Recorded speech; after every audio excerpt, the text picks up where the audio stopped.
안녕하세요. 워런 버핏처럼 매일 신문을 박전무와 함께 읽으면서 투자의 고수가 됩시다. 오늘 8월 26일 금요일 순서입니다. 또 금요일이 다가왔습니다. 월요일이 되면 금요일이 언제 오나 되게 멀어 보이는데 어느덧 또 금요일이 왔습니다. 오늘 여러 가지 좋은 기사들 또 많은데요. 오늘 전부 이제 한국경제신문입니다. 이집트에서 3조 잭팟이 터졌다. 한국 원전 13년 만에 축포. 13년 만이니까 2009년 그때 UAE에서 크게 이제 한번 수주를 터뜨리고 그 다음 이제 처음인가 봅니다. 한국 수력 원자력이 총 300억 달러, 약 40조 원 규모의 이집트 엘다바 원전 건설 프로젝트 중 약 3조 원에 이르는 터빈 시공과 기자재 공급권을 따냈다고 25일 발표했다. 2009년 나오네요. 아랍에미리트 바라카 원전 건설 프로젝트 수주 이후에 13년 만에 처음으로 한국이 해외 원전 사업에 다시 진출한 것이다. 문정부 때 탈원전 정책의 여파로 막혔던 원전 수출이 재개됐다는 분석이 나온다. 이집트 엘다바 프로젝트는 러시아 국영 원전 기업인 로사톰의 자회사 에이스 JSC가 주도한다. 러시아 국영 회사의 자회사가 주도하는 거네요. 이집트 수도 카이로에서 북서쪽으로 약 300km 떨어진 지중해 인접 해안도시 엘다바에 2030년까지 1200메가와트급의 원전 4기를 짓는 사업이며 2028년 1호기를 상업 운전하는 것이 목표다. 에이스가 2017년 이집트의 원자력청으로부터 사업을 수주를 했었었네요. 이 사업을 수주한 걸로 다시 재하청을 주나 봅니다. 한국은 총 300억 달러에 달하는 원전 프로젝트 중에서 내년부터 2029년까지 기자재 공급과 터빈 시공 부문을 맡는다. 두산 에너빌리티가 터빈 시공을 담당하고요. 두산 에너빌리티 협력사업 100여 곳이 부품 공급에 참여할 것으로 예상된다. 한국의 엘다바 원전 사업 수주는 러시아의 우크라이나 침공으로 위기를 맞았다. 국제사회의 대러시아 제재가 이어지면서 하지만 미국과 EU 등이 이 사업을 제재 대상으로 삼지 않으면서 계약이 급물살을 탔다. 한국 정부는 이번 사업 수주를 계기로 원전 수출에 박차를 가할 계획이다. 정부는 세계 최고 수준의 원전 경쟁력을 기반으로 2030년까지 10기 이상의 원전 수출을 목표로 하고 있다라고 합니다. 그 밑에 이제 사진이 나오는데요. 이집트 엘다바 원전 프로젝트라고 해서 이집트의 수도 이 카이로의 왼쪽에 위치하고 있네요. 네, 이번 러시아 에이스가 지난해 12월에 2차 개통 사업 단독 협상 대상자로 한수원을 선정을 했었네요. 2차 개통은 터빈 발전기 등을 통해서 원자로 설비, 요게 1차 개통이고요. 원자로 설비의 핵분열 에너지를 전기로 전환하는 역할을 한다고 합니다.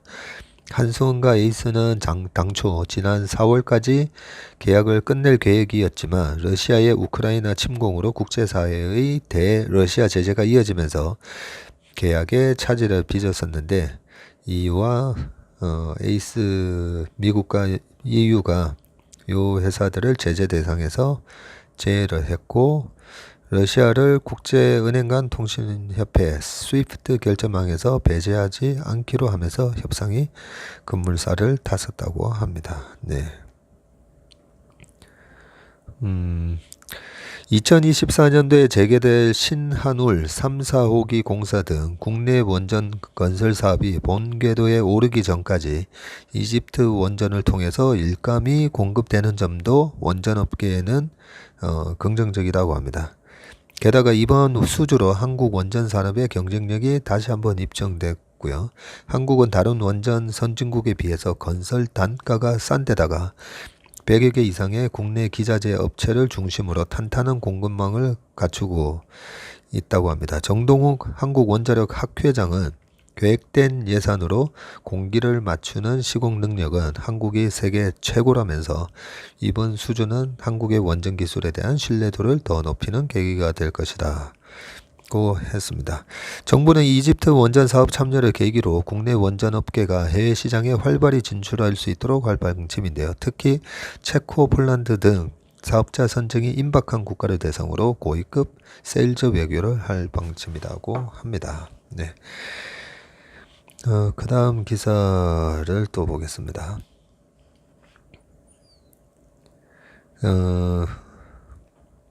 어제 한국은행에서 이제 25bp 0.25% 금리 인상을 했죠. 그러면서 이창용 하는 총재님 일문일답이 있었는데 어떤 얘기들을 하셨는지 한번 보겠습니다. 헤드라인은 한미 통화 스와프로 강달러 막을 수 있다는 건 오해다라고 그렇게 얘기하셨다고 하는데요. 이창용 한국은행 총재는 25일 기준금리를 0.2%포인트 인상한 직후에 열린 기자간담회에서 최근 원달러 환율이 급등하면서 외환 보유액 감소로 이어지는 것에 대해서 한국의 통화 가치만 절하되는 지금 상황이 아니다라는 거죠. 현 상황에서 한미 통화 스와프로 달러 강세를 막을 수 있다는 것은 오해라고 말했다. 또 지금은 1997년 외환 위기와 2008년 금융 위기 때처럼 외환 보유액이나 국가 신용도를 우려하는 상황과는 다르다고 했습니다. 다음은 이 총재와 기자들의 일문일답입니다. 원달러 환율이 1340원까지 올랐다라고 했더니 최근 원화 약세는 이번 주 열리는 미국 중앙은행의 은행 주최 잭슨 홀 미팅을 앞두고 제롬 파월 페드 의장이 어떤 발언을 내놓을지, 겨울을 맞은 유럽의 에너지 가격이 어떻게 될지 등에 대한 불확실성에 따른 것이다. 원화 가치만 절하되는 것이 아니다. 1997년 외환위기와 2008년 때와는 다르다라고 얘기했고요. 환율 방어로 외환 보유액도 줄었다. 최근에 이제 1300원대에서 한국은행이 적극적으로 좀 개입을 하긴 했었죠. 말은 안 했습니다. 적극적으로 개입했다고 하면 나중에 환율 조작국으로 지정이 될 수가 있기 때문에. 일각에서는 국제통화기금 IMF가 연간 수출액, 광의통화 M2, 외국인 투자금 등을 합한 금액의 150% 수준까지 외환 보유액을 유지하라고 권고를 했고요. 한국이 그를 충족하지 못한다고 지적을 했는데, 내가 IMF 출신이다. IMF에서 한국에 이렇게 싸우라고 한 적도 없고 하라고 하지도 않을 것이다. 그렇군요. 요 얘기는 많았었잖아요. 요렇게 외환 보유액의 적정 외환 보유고 수준이 어느 정도냐라는 부분에 있어서 국제통화기금 이 IMF의 권고사항이 연간 수출하는 수출액, 그리고 플러스 광의통화 M2, 그리고 외국인 투자금 등을 다 합친 거에 150% 수준까지 외환 보유액을 유지를 해야 되는데, 지금 다 합친 것보다 외환 보유액이 낮다, 그래서 불안하다, 이런 얘기를 했다라고 기사에도 많이 나왔었거든요. 근데 우리 이창용 총재님께서 내가 IMF 출신인데 한국에 그렇게 싸우라고 한 적도 없고 하라고 하지도 않을 거다라고 아주 단호하게 얘기를 하셨습니다. 그리고 지금 이제 한미 통화 스왑을 해야 이제 환율이 떨어질 거다, 이런 얘기를 많이 하잖아요. 그 부분에 대한 주장에 대해서는 미국과 상설 통화 스와프를 맺은 영국과 유로존, 캐나다에서도 지금 다 달러가 강세다. 현 상황에서 통화 스와프로 달러 강세를 막을 수 있다는 것은 오해라고 생각한다. 굉장히 단호하게 전문적으로 딱딱딱 답변을 하셨네요, 보니까. 당분간 물가가 중심이라고 했는데 당분간은 어느 정도 기간을 의미하는가? 3개월 시계로 본다. 이후까지 예상하는 건 불확실성이 크다. 이 부분도 솔직하게 답변을 하셨네요. 뭐 저희 같은 주식쟁이들이야 이 불확실한 것까지도 예측을 해서 우리가 투자를 해야 되는데요. 한국은행 총재님이나 우리 제롬 파월, 연준 총재 등은 다 요렇게 비슷한 얘기를 합니다. 네, 어떻게 될지 모르기 때문에 데이터 나오는 거 보면서 나는 금리 인상을 결정할 거다라고 제롬 파월도 계속 얘기하듯이 3개월 시계로 보는데 그 이후 예상하는 거는 불확실하다. 모르는 건 모른다라고 딱 대답을 하셨습니다. 물가 정점은 언제로 보는가? 유가가 하락세에 이어서 당초 예상한 3분기 말보다는 빨라질 수 있다. 정점을 통과해도 내년 초까지 5%대 높은 상승률이 유지될 것으로는 본다. 내년 초가 지나고 나면 이제 베이스가 워낙 이제 높았기 때문에 이번에 우크라이나 전쟁 직후에 이제 유가가 120불까지 급등을 했었기 때문에 내년 초는 올해 대비해서 물가가 어떻게 되는지를 하기 때문에 내년 초 이후부터는 물가 이 상승률이 툭 떨어질 거다라는 얘기를 하시는 거죠. 추가 빅스텝, 한 번에 0.5%포인트 올리는 걸 지금 빅스텝이라 하고 0.75로 올리는 거를 자이언트 스텝, 그리고 아예 1%로 오는 거를 뭐 울트라 스텝, 뭐 이렇게 지금 얘기하는데 이번에 지난번에는 0.5 하셨었는데 이번에는 0.25로 베이비 스텝으로 했는데요. 추가 빅스텝 가능성이 있는가라고 물어봤더니 지금 상황으로서는 아니다. 0.25%포인트씩 올리면서 경기 상황과 페드 결정 등을 지켜보는 것이 합리적이다 라고 얘기를 하셨습니다. 네, 여기서 얘기가 됐던 이제 통화수합, 그동안에 2008년 10월 말에 그때도 통화수합이 딱 체결되고 나서 바로 주가가 상승을 하고, 하지만 이제 환율은 그때도 환율은 2008년 11월, 12월 환율은 더 계속 올라가긴 했었습니다. 외국인들이 본격적으로 우리나라 주식시장과 미국의 주식을 샀던 2009년 3월부터 달러가 약세로 꺾이고 강세가 현상이 꺾이면서 그러면서 이제 환율이 안정화됐었거든요. 그래서 이 말씀도 어느 정도 리저너블한 그런 얘기라고 합니다. 통화 수합을 지금 체결하고 있는 나라들도 달러 대비 다 약하다는 말씀이었죠. 네, 그러면 그 다음 기사 또 한번 보겠습니다.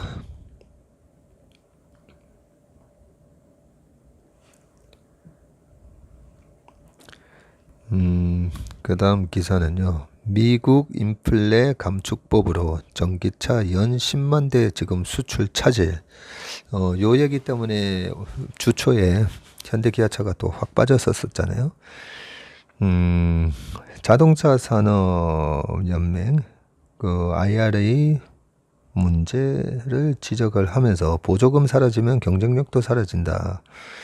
여기 사진을 보니까요. 산업부 반도체 전기차 업계와 간담회가 있고요. 미국의 반도체 전기차 지원법 대응 업계 간담회라고 하면서 이창양 산업통상자원부 장관님도 나오셨고요. 25일 서울 남대문로 대한상공회의소에서 열렸었네요. 어떻게 말씀들을 나누셨는지 한번 보겠습니다. 국내 자동차 단체 모임인 자동차 산업연합회는 25일 미국의 인플레이션 감축법 IRA로 수출 차질이 빚어질 것이라는 우려를 표했는데요. 연합회는 이날 발표한 입장문을 통해서 IRA로 미국 전기차 시장 점유율 지금 2위를 기록하고 있는 한국산 전기차가 보조금 혜택을 받지 못하게 됐다면서 산술적으로는 매년 10만여 대의 전기차 수출 차질이 우려된다고 지금 밝혔습니다. 현대기아차가 1년에 생산하는 자동차 수가 750만 대 정도 되거든요. 그 정도에서 이제 10만 대 정도가 이 차질을 나온다는 거죠. 대당 1,000만 원에 달하는 보조금 혜택이 사라지면 한국산 전기차가 시장 경쟁력을 잃을 것이라는 지적이다. 한국산 전기차의 대미 수출 물량은 매년 가파르게 지금 증가하고 있어서 피해 규모가 더 커질 것으로 전망된다. 보통 이제 미국에서 1,500만 대 정도 팔리고요. 그리고 중국에서 한 2,500만 대, 그리고 유럽에서도 한 1,300에서 1,500만 대, 뭐 이런 식으로 해서 전 세계에서 이제 팔리는 자동차 수가 8천만 대에서 경기가 좋으면 한 9,500만 대 정도까지 이렇게 팔리거든요. 예, 그 중에서 이제 미국 시장이 1,500만 대 정도 되니까 전체 자동차 시장의 한 17% 정도 된다고 보면 되고요. 그 중에서 지금 전기차의 판매 비중이 지금 7에서 한 8% 됩니다. 그동안은 작년에는 한 5%밖에 안 됐었어요. 유럽이나 중국은 거의 뭐 20%, 25% 이렇게 팔리는데 미국이 의외로 전기차가 그렇게 많이 팔리지는 않았었는데 최근에 이제 가파르게 이제 올라오고 있거든요. 거기서 자랑스럽게도 우리 현대 기아차가 지금 2등을 하고 있다 보니까 이렇게 인플레이션 감축법상으로 전기차 세액 공제를 받는 업체에서 제외되다 보니까 난리가 난 거였죠. 연합회가 세계 한 10%면 그래서 미국 시장의 1,500만 대에서 10%면 150만 대인 거잖아요. 그죠? 네. 우리 그 현대 기아차가 시장 점유율을 지금 전기차에서는 한 10%를 해서 유럽에서는 한 12%, 그 정도로 지금 시장 점유율을 하고 있거든요. 보통 이제 북미 시장에서 과거에 4% 정도 하다가 2009년, 10년, 11년도에 8.9%까지 많이 올랐다가 또 조금 줄다가 최근에 아주 선전을 지금 하고 있는 상황입니다. 전기차에서는. 연합회에서 지금 세계무역기구 WTO 보조금 규정 위반이다 이거든. 그리고 한미 자유무역협정 FTA의 내국인 대우 원칙에도 위배되고 인도 태평양 경제 프레임워크라고 해가지고 최근에 IPEF 뭐 이런 것도 했는데 이런 비전에 대해서도 위배고요. 네, 맞는 말이죠. 한미 경제 안보 동맹 정신에도 위배된다. 라고 하면서 네 가지 이 문제를 지적을 했습니다. 그래서 한국산 전기차에 대한 동등한 세제 혜택을 미국에 요구할 것을 촉구했습니다. 현재 지금 미국 인플레이션 감축법상으로 전기차 세액 공제를 받는 업체는 미국 업체에는 포드, 링컨, 지프, 그리고 크라이슬러, 리비안, 루시드 이고요. 독일 업체는 메르세데스 벤츠랑 BMW, 아우디 이렇게 이제 그 차종이 가로 안에 있습니다. 모델이 벤츠가 한 대, BMW 세 대, 아우디 한 대, 뭐 한 모델이죠. 모델. 그리고 스웨덴은 볼보도 해당되고요. 일본 차 중에서는 닛산 두 가지 모델이 이 세액 공제를 받을 수 있는 업체로 지금 되어 있습니다. 예, 이러다 보니까 여기에다가 왜 테슬라가 안 적혀 있죠? 예, 테슬라도 미국의 테슬라도 당연히 들어가 있겠죠. 예, 그런 상황이기 때문에 연합회 관계자가 한국 자동차 업체들은 그동안 미국에 130달러 이상을 투자해서 10만 명 이상의 일자리를 창출했고 올해 조 바이든 대통령 방한 때도 삼성이 170억 달러, 현대차 그룹이 105억 달러 등 투자를 발표했다고 강조하면서 FTA 체결국이면서 경제안보 동맹국인 한국산 전기차에다가 북미산 전기차와 동등한 세제 혜택을 줄 것을 미국 의회와 정부에 정식으로 요청한다고 말했습니다. 예, 정부도 민관 공동으로 대응에 나서겠다고 그런 얘기들을 쭉 하셨네요. 네. 아무튼 잘 되기를 바라겠습니다. 그 다음 뉴스를 보겠습니다. 그 다음 뉴스는 중국에 의존하지 않겠다. 혼다가 내린 특단의 조치. 네. 요즘 이제 혼다가 우리가 지금 혼다를 제끼고 전기차, 내연기관차 다 합쳐가지고 혼다가 6등, 현대기아차가 지금 미국에서 5등 하면서 혼다랑 격차를 계속 벌리고 있습니다. 그런 상황이기 때문에 혼다가 어떤 특단의 조치를 내렸는지 한번 보겠습니다. 미중 패권 경쟁 속에서 생존 전략. 일본 혼다, 중국 부품 공급망 따로 떼낸다. 중국과 그 외 지역으로 생산을 분리하고 동남아 인도 북미 지역으로 대체. 일본 기업 미중 사이 샌드위치 샌드위치 신세, 중국용 별도 생산 잇따를 전망이라고 합니다. 제조강국 일본의 대표 산업인 자동차 업계가 글로벌 생산 체제를 중국과 중국 이해 지역으로 이분화하는 블록화 전략에 착수를 했다. 미중 패권 경쟁이 치열해진 영향이다. 경영 활동의 핵심 리스크로 떠오른 지정학적 위기에 대응해서 기업들이 생존 전략 마련을 서두르고 있다라고 하고요. 산케이 신문이 일본 2위 자동차 업체 혼다가 세계 공급망 체계에서 중국을 별도로 분리하는 작업을 시작했다고 어제 보도를 했네요. 혼다 관계자가 이달 들어 담당 임원들에게 중국을 포함한 공급망 재편 검토 지시가 내려왔으며 다음 달 담당자 회의를 열 예정이라고 합니다. 네. 여기 이제 아주 좋은 표가 나와 있습니다. 일본 완성차 업체의 생산 규모가 나오는데요. 도요타가 해외 생산이 581만 대, 그리고 일본 내에서 생산이 276만 대, 그래서 합치면 857만 대를 생산할 수 있는 캐파를 갖고 있고요. 혼다 같은 경우에는 해외 생산이 351만 대, 일본 내 국내가 63만 대, 합쳐가지고 414만 대밖에 안 되네요. 닛산은 294만 대, 45만 대, 합쳐서 339만 대고요. 스즈키가 198만 대, 84만 대에서 총 282만 대, 이렇게 생산 규모를 갖고 있습니다.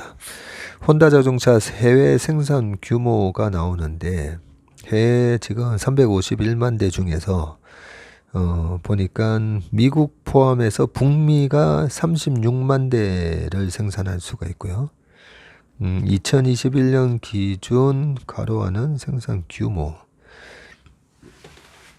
되어 있습니다. 그리고 이 빨간색으로 된 게 중국 포함 아시아에서 60만 대 정도를 생산할 수 있는 부분이고, 아니네요. 지금 퍼센트네요. 퍼센트. 예, 전체 60%가 중국 포함 아시아고요.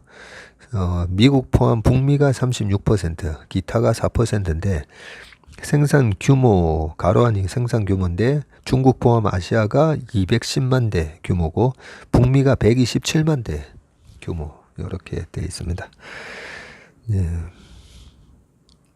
일본 1위 자동차 업체인 도요타 자동차는 자국 내 생산 비중을 일정 수준 이상 유지하는 홈그라운드 전략을 유지했는데, 반면 혼다는 일본이 미국과 동상마찰을 벌이던 1982년부터 해외 생산에 적극적이었다. 혼다는 자동차 오토바이 엔진 공장 생산 거점은 일본과 중국, 미국, 캐나다, 멕시코, 태국 등 24개국에 분산돼 있다. 혼다가 지난해 생산한 자동차 414만 대 가운데 일본에서 생산된 차량은 63만 대로 전체의 15%에 불과했다. 나머지 351만 대는 해외 공장에서 생산됐고요. 이 가운데 중국 생산량이 162만 대로 전체의 38.8%에 달했다고 합니다. 세계 공장 중국은 혼다의 부품 공급 체계에서도 핵심적인 역할을 하고 있는데요. 혼다는 차종에 따라 적게는 10%, 많게는 절반가량의 부품을 중국에 의존하는 것으로 알려졌다. 이 때문에 중국 정부가 코로나19 방역을 위해서 상해랑 주요 도시를 봉쇄했을 때 혼다는 도요타, 스즈키 등 경쟁사보다 훨씬 큰 타격을 받았다는 평가입니다. 그러네요. 그럴 수밖에 없었겠네요. 양자택일 요구받는 1기업의 해법은 일본 정부의 움직임도 일본 기업의 블록화 전략을 요구하고 있고요. 지난 5월 중국을 견제하기 위한 경제안보법을 확정을 했는데 외교와 국방뿐 아니라 경제 분야에서도 미국의 편에 설 것임을 분명히 한 조치로 평가했다고 평가되고요. 일본 기업은 핵심 동맹국인 미국과 최대 교역국인 중국 사이에서 양자택일을 요구받게 됐다. 미국이 반도체 등 자국산 핵심 부품의 중국 수출을 금지하는 한편 중국 제품 수입도 규제하고 있었다. 중국 정부도 복합기 등 정보를 처리하는 제품의 개발과 설계 전 과정을 중국 내에서 진행하도록 사실상 강제하는 새로운 규제를 지금 추진하고 있다고 합니다. 이에 일본 기업들이 내놓은 대응책이 미중 생산 체계를 분리하는 블록화 전략이다. 핵심 전자 부품인 적층 세라믹 커패시티라고 하는 이 MLCC 있잖아요. 세계 1위 무라타가 1등이고 2등이 삼성전기입니다. 세계 1위 무라타 제작소와 일본 최대 공조회사 다이킨 공업 등이 이미 제품의 생산 체계를 미국 등 서방 국가와 중국의 두 개로 이원화하기로 했다고 합니다. 혼다가 글로벌 생산 체제의 블록화를 시도함에 따라서 일본의 다른 완성차 업체들도 공급망 이원화를 서두를 것이라는 전망이 나옵니다. 네.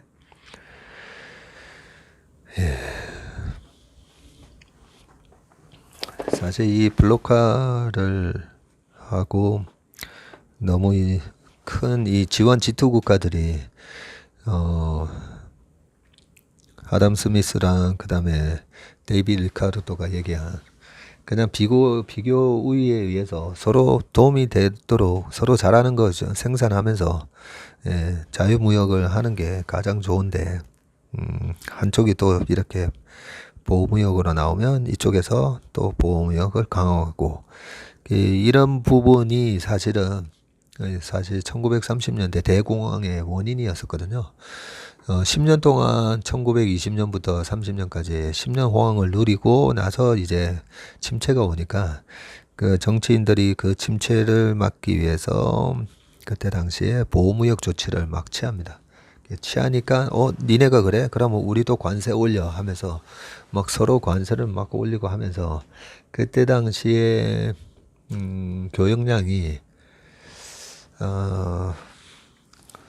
GDP가 큰 폭으로 줄고요. 주가가 한 87% 빠졌었는데 실제로 이 보호무역을 하면 할수록 아까 말씀드렸던 이 비교 우위에서 그 국부론에서 얘기하는 게 그거잖아요. 결국은 각자가 부족간에 그 고기 하시는 분이랑 뭐 목축업자나 뭐 공장에서 일하는 사람들이 다 각자 분야에서 일을 해서 서로 교역을 하는 게 전체의 부를 증가시킨다. 그게 이제 국부론의 핵심 내용 아니겠습니까? 그죠? 그래서 이런 부분 때문에 보호무역 조치가 나올 때마다 이제 주식시장이 막 출렁출렁거리는 겁니다. 1930년대에 그 대공황의 그 추억 때문에 그렇다고 보시면 됩니다. 네, 그 다음 기사를 보겠습니다. 그 다음 기사가 대한민국 최대 아트위크 열린다라고 해서 그저께인가 제가 한번 소개를 한 적도 있는 것 같은데요. 대한민국 최대 아트위크. 저도 이 아트 쪽 잘 모르기 때문에요. 이런 기사 나오면 모르지만 요렇게 대한민국 최대 아트 위크고 그리고 프리즈 서울 앤 키아프 해가지고 29일부터 전 세계 110개 갤러리 한 자리라고 돼 있는데 뭐 프리즌이 이런 말 나오면 많이 얘기는 되는데요. 그게 뭐지? 뭐 이렇게 잘 모르지 않습니까? 저 같은 경우에 좀 잘 모르기 때문에 요런 기사 나올 때 좀 읽어 봅니다. 왜냐면 우리가 약간 옛날에 문화의 불모지 뭐 우리는 하드웨어 잘 만들고 결국은 이제 컨텐츠는 안 된다. 주입식 교육 때문에 뭐 창작 이런 거 잘 안 된다. 뭐 이런 식으로 뭐 얘기를 많이 했었지만 실제로 보면 굉장히 창의적인 우리나라 국민들 보면 굉장히 창의적인 국민이라고 저는 생각합니다. 그 이스라엘의 요즈마 그룹이라고 있잖아요. 그 요즈마 회장이 뭐 한 달에, 1년에 세네 번씩 이제 한국을 방문하면서 그때 요즈마 한국의 그 대표님한테 그랬다고 그러잖아요. 참 한국은 신기한 나라다고. 보면 그 페이스북 같은 게 어떻게 보면 싸이월드였었잖아요. 그죠? 그 페이스북보다 훨씬 먼저 이제 싸이월드 같은 게 나오고 유튜브보다 전신인 그런 곰플레이어부터 해가지고 한국에 보면 이런 혁신 새로운 그런 정말 그 이노베이티브하고 크리에이티브한 그런 기술과 기업들이 많이 탄생한다는 거죠. 단지 그 회장이 그런 얘기를 했다고 합니다. 마지막에 근데 영어가 안 돼서. 네. 영어가 안 돼서 이제 글로벌라이제이션에 딱 한계가 좀 있다 보니까 그 부분이 좀 아쉽다라고 하면서 약간 이제 음, 음, 그런 부분들이 한국에 와서 그런 많은 혁신 기업에 대한 아이디어를 또 많은 외국 그 실리콘밸리의 그런 벤처 기업가들이 또 참고를 한다라는 생각입니다. 그런 측면에서 이 한국의 저는 이 미술 시장이라든지 예술가 분들이 세계적인 그런 자질이 분명히 있다라고 생각하거든요. 아무튼 이 프리즈 이게 뭔지 설명이 나와 있습니다. 1991년 5월 달에 영국 런던에서 3파운드짜리 미술 잡지가 하나 나왔다라고 합니다. 프리즈라는 이름이었는데요. 파란색 표지에 커다란 노랑나비가 덩그렇게 그려져 있다. 지금 여기 사진이 나오죠. 32페이지의 얄팍한 창간 준비호였지만 보수적인 영국 미술계에 충격을 안겼다고 합니다. 파격적 작품을 선보여 온 젊은 예술가 그룹 YBA, 영 브리티시 아티스트를 집중적으로 다루면서다.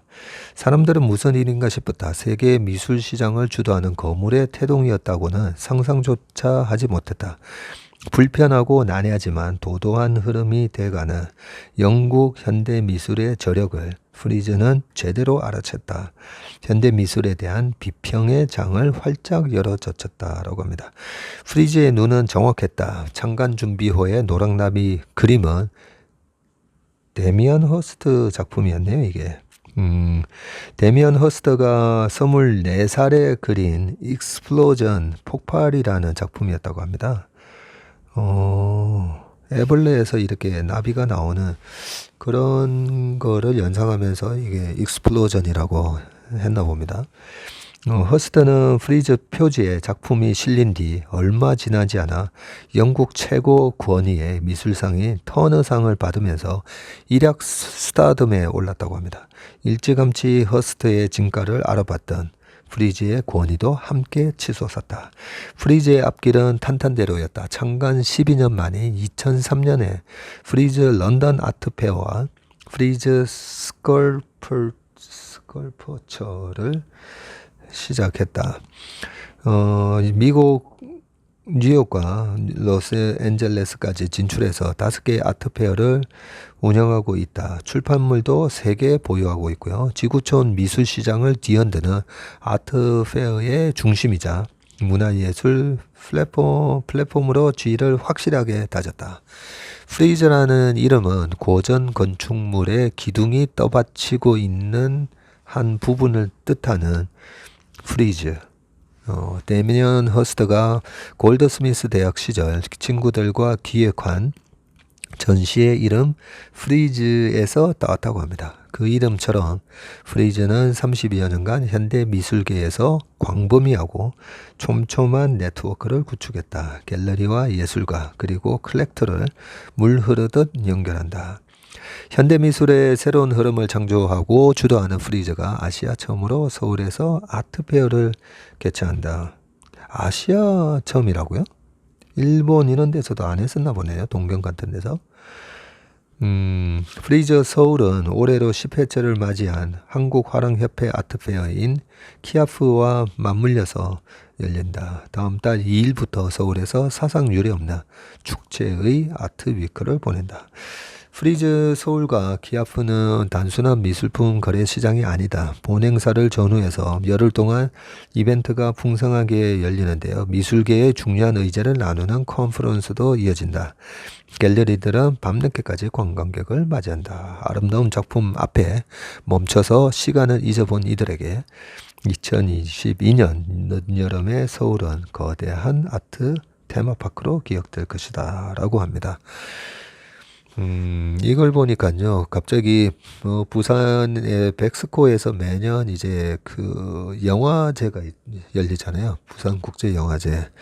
예, 그런 거 열릴 때, 우리나라에서 영화제 열리는 게, 저런 게, 제대로 장착하고 성공할 수 있을까? 그런 생각을 옛날에 했었거든요. 그런데 지금은 보면 작년에 이제 재작년이었네요. 기생충 영화 때문에 그죠? 뭐 완전히 전 세계에서 아니 이런 장르가 있었나? 뭐 이런 식으로 봉준호 장르 그런 영화계를 휩쓰는 그런 작품이 나왔고요. 그래서 우리나라에서도 이런 세계적인 아트 페어 같은 게 열리고 하다 보면 분명히 우리의 예술 작품들이 세계로 탑티어로 발돋움하는 그런 초석이 될 거다라고 생각이 듭니다. 마지막 기사는 한국 주식이 너무 싸네. 외국인 강달러에도 5조를 담았다라고 되어 있습니다. 네. 오늘도 제가 좀 전에 그 한국 경제 TV 인터뷰를 잠시 했었는데요. 미국이 9월 달에 베이비 스텝, 우리는 베이비 스텝을 했는데 미국이 이제 빅 스텝 50bp를 인상하면 금리차가 역전되면서 자금 유출이 나올 수도 있지 않냐 뭐 그런 질문들이 요즘 많잖아요. 그런데 지금 외국인들은 한국 주식 너무 싸네. 외국인 강달러에도 5조 담았다. 환차손을 감수하며 순매수를 이어가 환율 급등으로 저평가 매력. 엄청 싸진 겁니다. 엄청. 100만 불로 원래는 1,100원이면 11억 원어치를 살 수 있잖아요. 근데 1,340원이 됐기 때문에 13억 4천만 원어치의 한국 자산을 살 수가 있는 겁니다. 그래서 IMF 때 1998년도에도 외국인들이 지분율이 20%에서 40%가 돼요. 그리고 금융위기였던 2008년도에도 외국인 지분율이 50%를 넘어가는 그런 식으로 이런 위기 속에서 달러가 강해지고 그 강달러로 이렇게 전 세계의 우량 자산을 줍줍하는 그런 바겐헌팅 기회로 많이 외국인들은 삼고 있다라는 것입니다. 원달러 환율이 계속 뛰는데도 외국인이 꾸준히 주식을 사는 건 이례적이네요 하면서 한 증권사 리서치 센터장이 한 말인데요. 1,300원 중반대까지 치솟는 상황에서 지금 외국인 매수세가 2달째 이어지고 있습니다. 증권가에서는 각가지 해석이 나오고 있는데 특히 달러로 환산한 코스피 지수는 저는 이제 달러 환산으로 이렇게 한 번씩 보거든요. 달러 환산으로 해보면 2100 수준까지 내려와 있다라는 거죠. 실제로 지금 코스피가 2490 정도 수준인데요.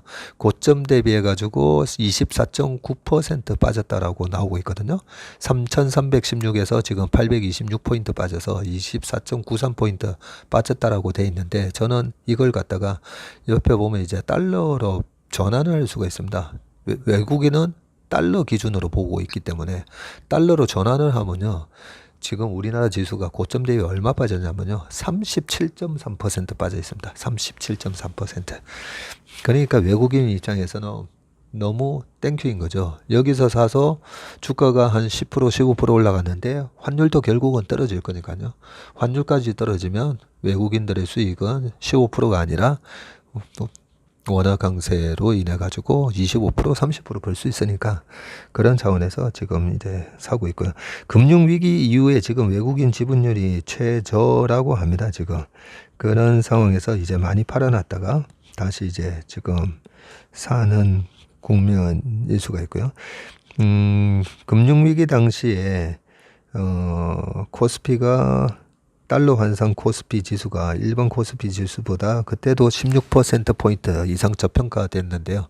지금도 뭐 거의 비슷하죠. 한 13%, 14% 저평가되어 있네요. 외국인이 2009년 국내 증시에서 32조 원을 순매수를 했었습니다. 2009년대. 그의 코스피 지수는 49.65%까지 뛰었다라고 되어 있고요. 지금 작년 초까지만 해도 외국인 지분율이 32%에서 움직였는데 지금 현재 27%까지 떨어져 있습니다. 장기 투자 성격의 자금이 유입된 것 같다라고 이렇게 쭉 적혀 있습니다. 네. 네, 오늘 기사는 여기까지고요. 아주 화창한 주말이 됐습니다. 언제 그렇게 폭우가 쏟아지고 물난리가 났었나라는 걸 또 금방 까먹지 않습니까? 그죠? 네. 그런 것처럼 주식 시장도 분위기가 반전되면 또 언제 그렇게 패닉 셀링이 나왔었는지 모르고 또 쫓아가게 돼 있고요. 아무튼 이 화창한 날씨 이제 기온도 좀 떨어 가을 날씨를 만끽하시는 그런 주말 되시기 바라겠습니다. 감사합니다.